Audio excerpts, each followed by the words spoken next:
What are we up to, sweetheart? Fixing your Bible. What? Bible's broken. Contradictions, false logistics. Doesn't make sense. No, you can't. Noah's Ark is a problem. Really? We'll have to call it early quantum state phenomenon. Only way to fit 5,000 species of mammal on the same boat. Give me that. Maybe you don't fix the Bible. It's broken. It doesn't make sense.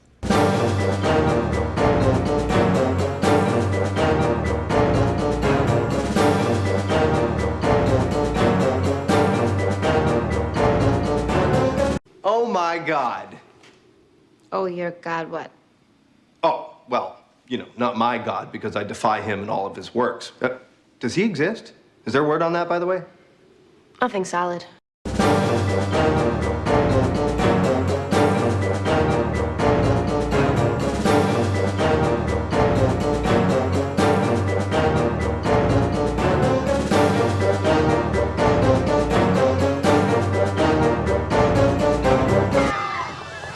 I'm not sure what I am, so bear with me here.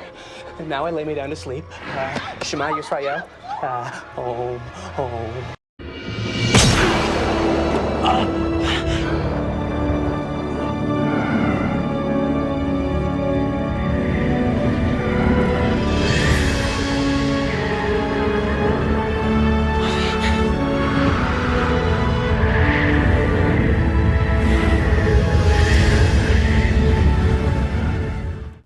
This is why, personally, I rarely go to church. Thought it was funny.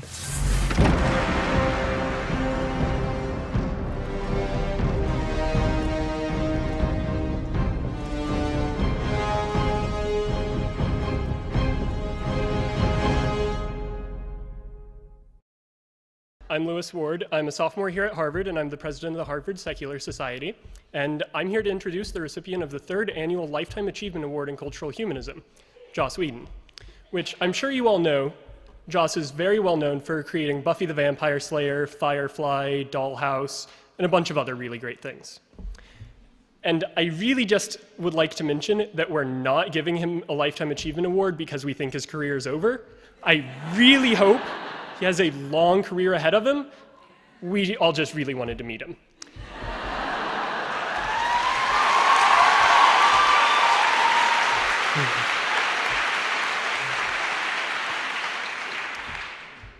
So the real reason Mr. Whedon is receiving this award is because in each of his works, we really see an expression of what Joss believes. Everything from independence to feminism to compassion. But tonight we really want to recognize his belief that every one of us can be a good person without having to believe in God. All you have to do is believe in yourself and in each other. And with that, I'll get out of the way. Ladies and gentlemen, Joss Whedon.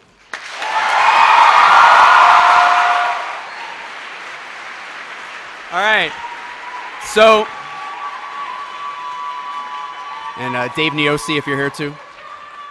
Nope, that was going well. Yeah, that was going well so far, huh? So, we just want to. So, on behalf of the Harvard Secular Society and all of our co-sponsors, we just want to let you know what this award says. This is the Harvard Humanist Chaplaincy and the Secular Society proudly present the 3rd Annual Award for Outstanding Lifetime Achievement in Cultural Humanism. This is nicknamed the Rushdie Award. That's after the first recipient, Sir Salman Rushdie. To Mr. Joss Whedon, and the quote on here is, "However you live, there's a part of you always standing by, mapping out the sky." I wouldn't know what that's from.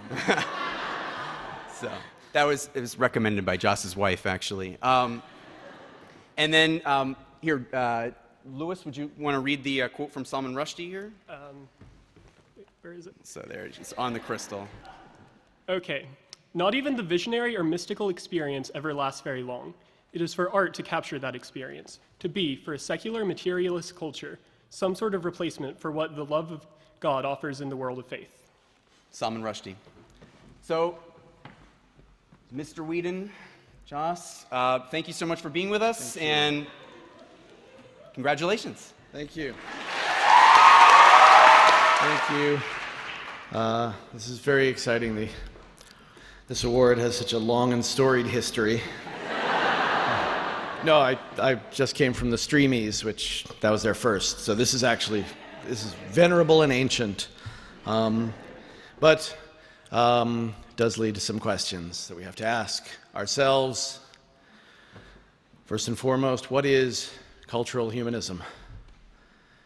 No, seriously, I didn't have time to look it up. Does anyone Google?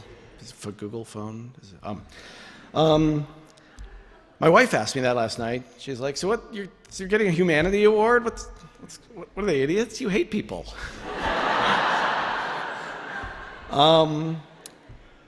I don't know.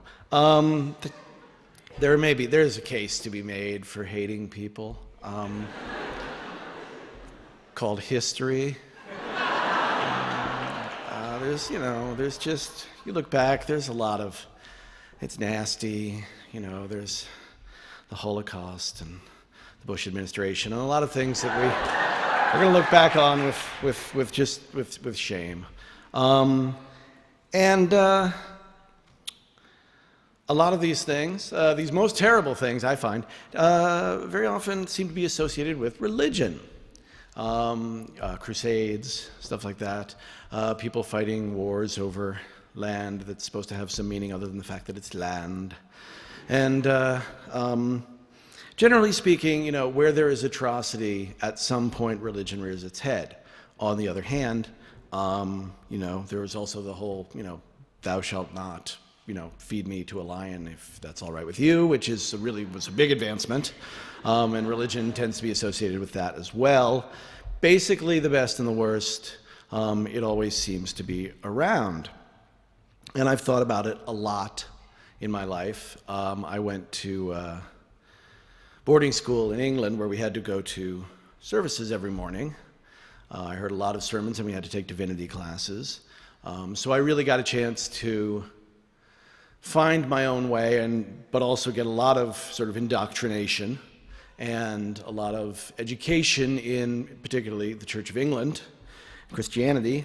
And I discovered existentialism at that time during a Spielberg film, which is just so sad and typical of me. It was Close Encounters of the Third Kind, the special edition. I went by myself and literally just had an epiphany. Came out of the theater with an understanding of the concept of existence and time and life and humanity that I could not contain. I couldn't stop moving. I remember very specifically, I was renting a tiny room in London by myself, and I was about 17, and I was just going back and forth, going, oh my God, oh my God, oh my God, oh my God, oh my God, oh my God, oh my God. I was just freaking out. And so I went back and saw the movie again, because I also loved the movie. It was really good. This is the story of me, self-actualizing and Spielberg getting rich, because I go, and eventually I went and just sat there 3 times in a row until they said, we've sold all the seats, you have to leave.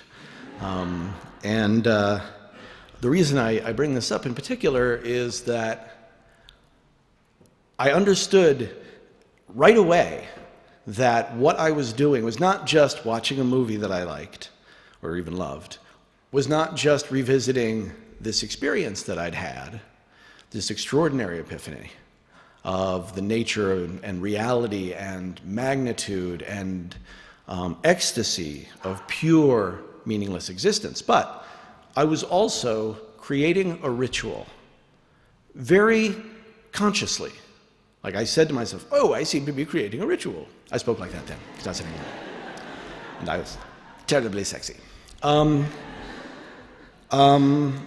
the ritual grew, and I went to see the movie more and more, and it became sort of a way to codify my joy and my terror and my misery at this extraordinary change that my brain had undergone So the sort of becoming of a grown-up. And the ritual then went into a sort of more ritualized Baroque phase when there was a whole drinking thing that involved Melinda Dillon, the girl in the picture, where I had to toast Melinda. If I toasted Melinda Dillon, I had to finish a drink, no matter what.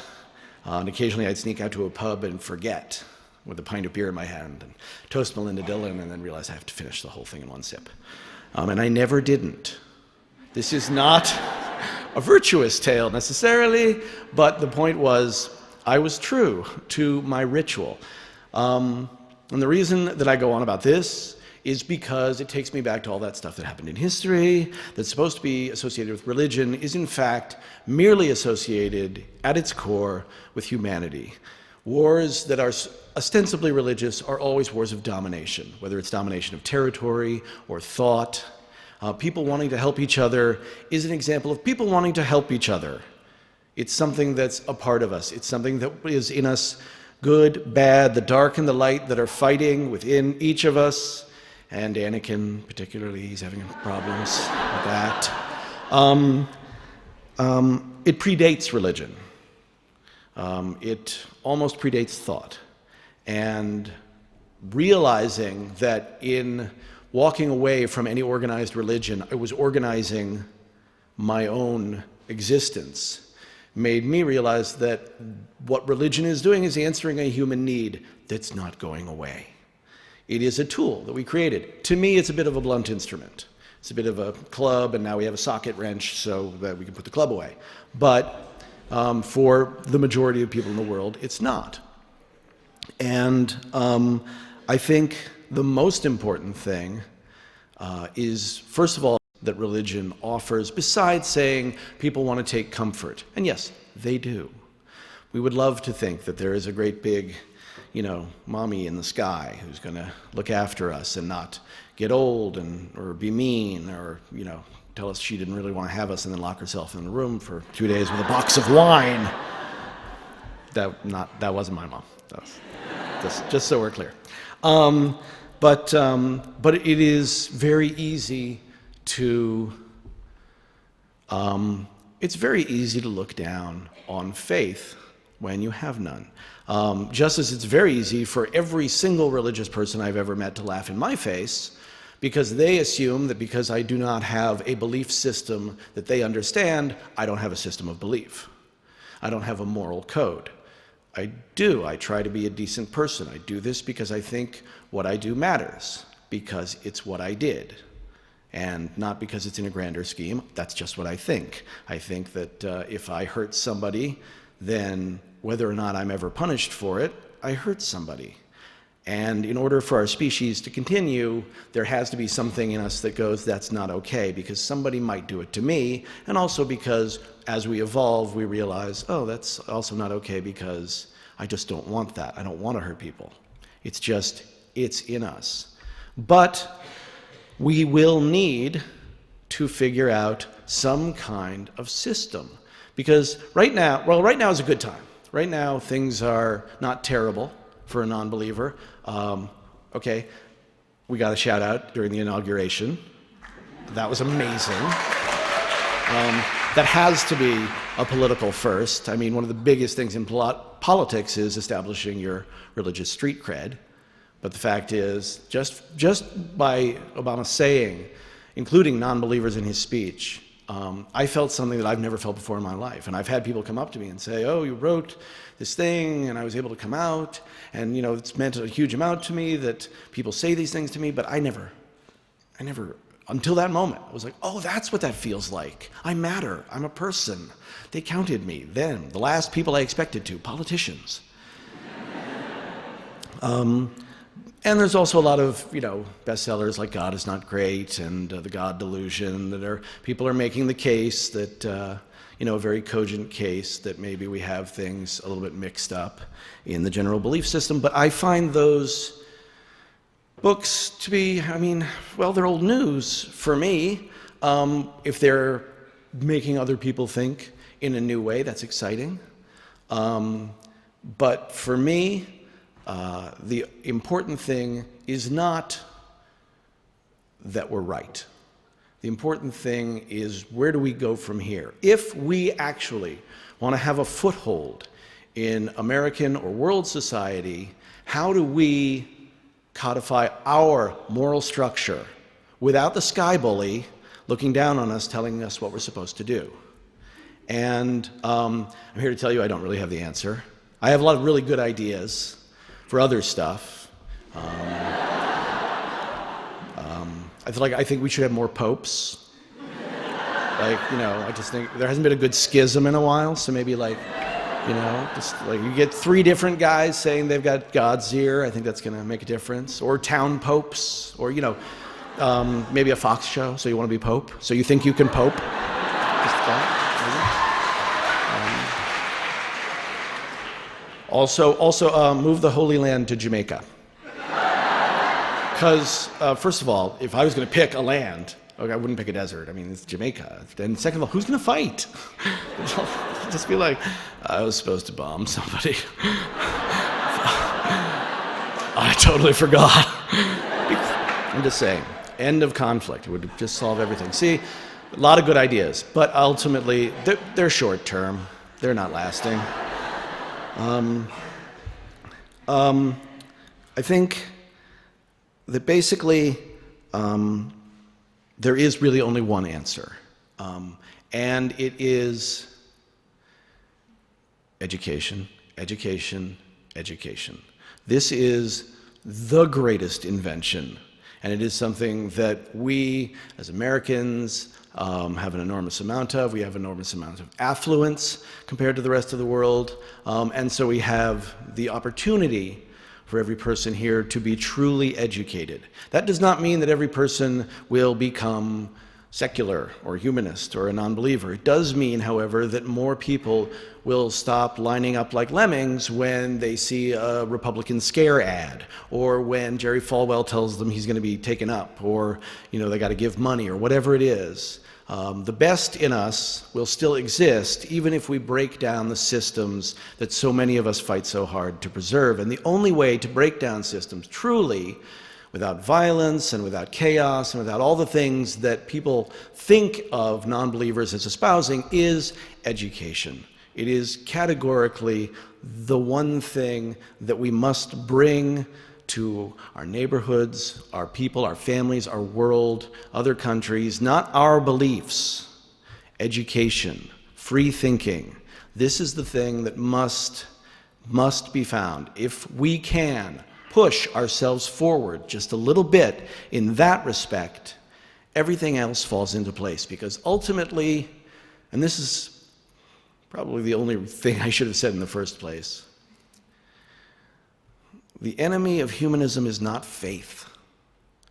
The enemy of humanism is hate, is fear, is ignorance, is the darker part of man that is in every humanist, every person in the world. That is the thing we have to fight. Faith is something we have to embrace. Faith in God means believing absolutely in something with no proof whatsoever. Faith in humanity means believing absolutely in something with a huge amount of proof to the contrary. We are the true believers.